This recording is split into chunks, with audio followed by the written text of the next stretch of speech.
My visa is almost expiring. What happens now? Do you do another visit visa for me, or do you get me a residence visa? Shock on me. So she said that they had tried to get me the residence visa and it had been rejected.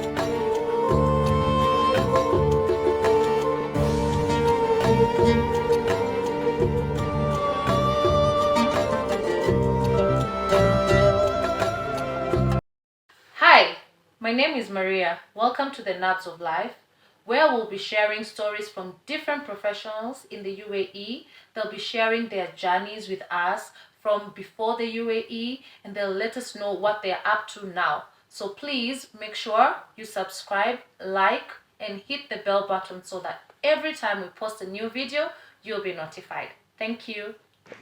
This is my story. My name is Stella Maria. I'm the last born in a family of 2. I was born and raised in Eldoret. Went to primary school in Eldoret, then moved to Uganda for my high school. Once I completed my A-levels, I came back to Kenya and joined Catholic University of Eastern Africa for my BA, which was in sociology and political science. So the only reason I decided to do this course was because I knew my dad was in a similar field. And by the time I'm done with campus, I knew that my dad would have a job lined up for me. Well, shock on me, this wasn't the case. I finished school, I couldn't find a job. I tarmacked and nothing, yeah? So I decided to do some volunteer work at the time, and I also did a course in sign language just to boost my CV. Luckily, the Kenya National Association of the Deaf was looking for a receptionist who could also do sign language to answer their calls and do the translations for them. So they hired me to work for them. I worked with them for a while, but during that time, my best friend who was living and working in the UAE would come and visit. And every time she came, she smelled so good. She had nice clothes, nice phones, nice everything. And I was always so intrigued. And I asked her about the UAE. And at that time, she would tell me the salary that I was earning for the whole month. Sometimes this would be her tip just from one client. I was like, I must come to the UAE. At this time, I was completely, my mind had shifted from Kenya and moved to the UAE. I really wanted to go and work and also be as successful as my best friend was. So my best friend helped me to get a visit visa. A visit visa is what most people use to go to the UAE. During those times, you could convert your visit visa into an employment visa. So the visit visa, you get it from the travel agencies. They usually cost about $120 to $300, depending on the type of visa that you're getting. So at that time, my visa was a 1-month visa because it was easy to get a job. You didn't have to tarmac so long, or you just get there and there would be a job waiting for you. So I went to the UAE. When I arrived to the UAE, it was the most amazing place that I'd ever visited. It was so clean. The systems were working. There was no policeman standing on the road directing traffic. Everything was just systematic. And I was like, I'm never going back to Kenya. I'd already decided I have reached. So I went to my friend's house. That's where I landed. I landed in Sharjah. So I went to my friend's house. They welcomed me. And then the Monday, the next day, which was Monday, a friend of hers was going to an interview. So she suggested that I tag along so I could learn how to use the metro, which the metro is the train, yeah, which is the most common means of transport. There's the train and the bus. So I used the train to go with this friend to his interview. When we get there, the friend does the interview and comes out. But whilst we're there, the receptionist asked me, you're not going in for the interview? I said, no, I was not invited. She said, no, you don't have to. If you want to go in for the interview, you can go. And to my shock, I was like, how is it even possible they're allowing me to go into an interview without an appointment? So I was happy. I went in, I did the interview, and the owner of the company is the one who interviewed me, and he was impressed with me. And basically what I would say about these interviews, you just need to exude confidence, because I had never done a sales job. And part of doing a sales job is selling yourself and showing the interviewer that this job, I can manage it. So I managed to convince the owner of the company that I could be able to sell his products, and he hired me despite the fact that I had no experience. So, and they asked me to start immediately. So even I did not go back home with the guy. I was immediately sent to the store and I started working.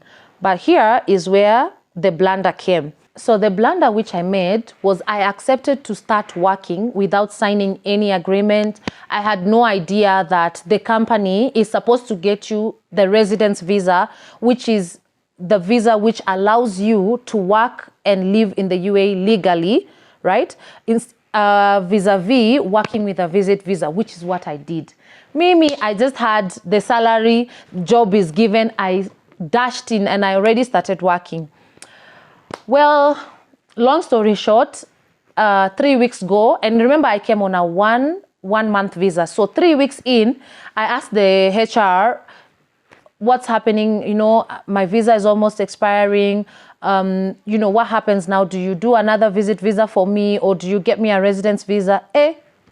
Shock on me. So she said that they had tried to get me the residence visa and it had been rejected. And I was wondering, why is she only telling me this information whilst I've asked? Now I was already working. Then she said, no, we are sorry. We are not going to be able to proceed with your employment. My whole world was shattered. It was difficult for me because I did not want to come back to Kenya. This is where I wanted to be.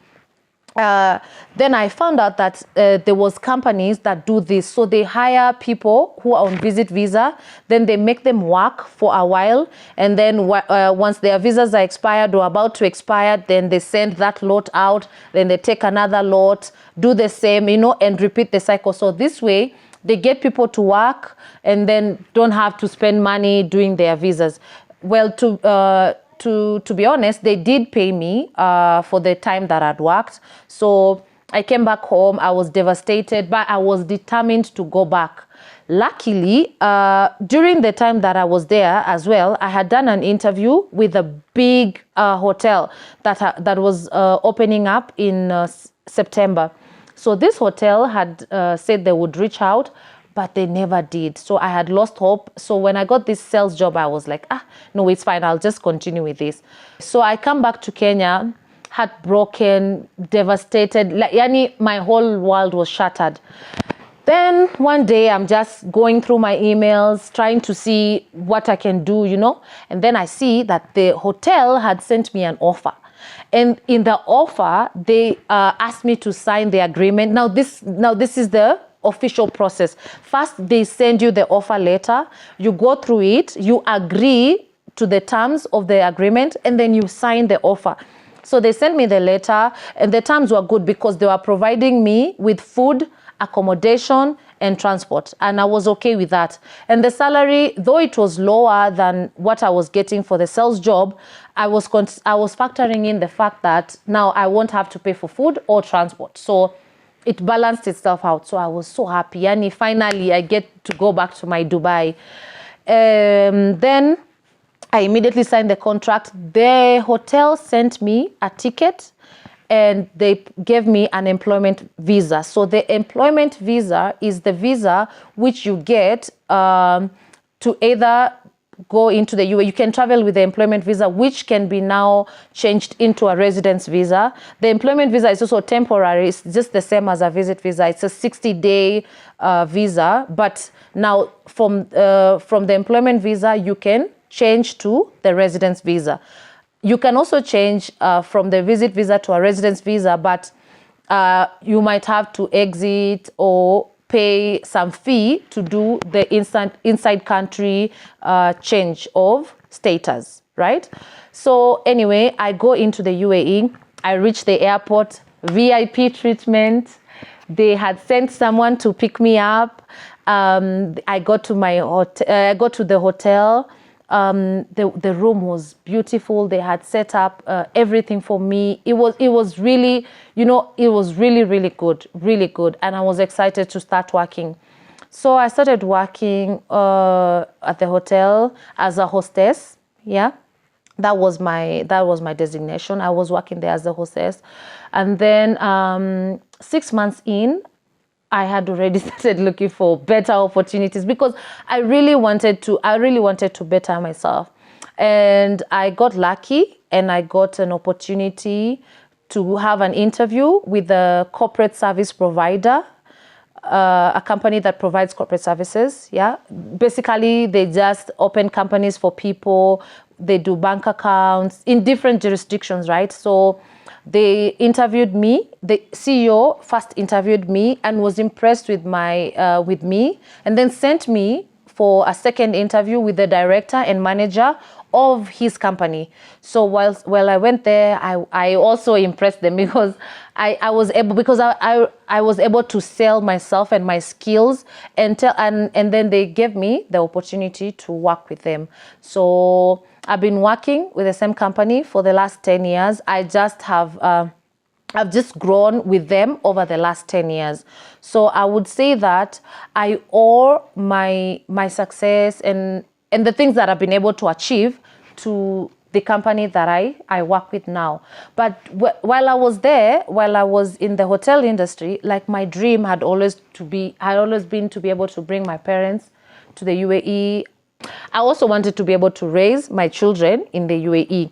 Because I was feeling like UAE is very safe, both inside and outside. What do I mean? I mean, the internet, you're not worried that your child will stumble upon all these crazy trends that are going on right now. They're protected, they're well protected inside and outside. So I always wanted to raise my children in the UAE.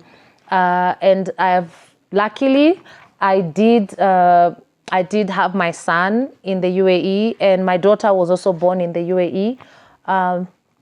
Yes. Well, what I can advise is when you're in the UAE, use the opportunities that are there. You can enhance your knowledge. You can learn Arabic. You can learn a new skill. You can find something to do. I have friends who export spare parts into Kenya. I have people who do clothes. There's so many things that you can do besides the employment that can better your future. For me, myself, I did a course in anti-money laundering, which I intend to use to help me grow in my career.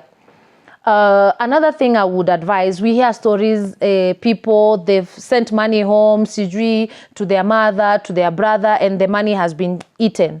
What I can advise is, there's very many ways that you can save money for yourself. You can put the money in investment banking. You can put it in bonds. You can put it in your own account. There's all these banks now can open for you money accounts while you're in the UAE. You don't even have to travel to Dubai, to Kenya to open the account.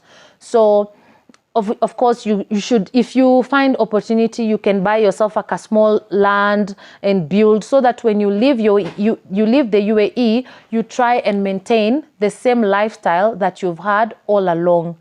So what I feel about the UAE is that Kenya was my birth mother, or is my birth mother, but UAE adopted me, nurtured me, and took care of me and made me who I am. And I'm very grateful for the opportunity to live and work in the UAE.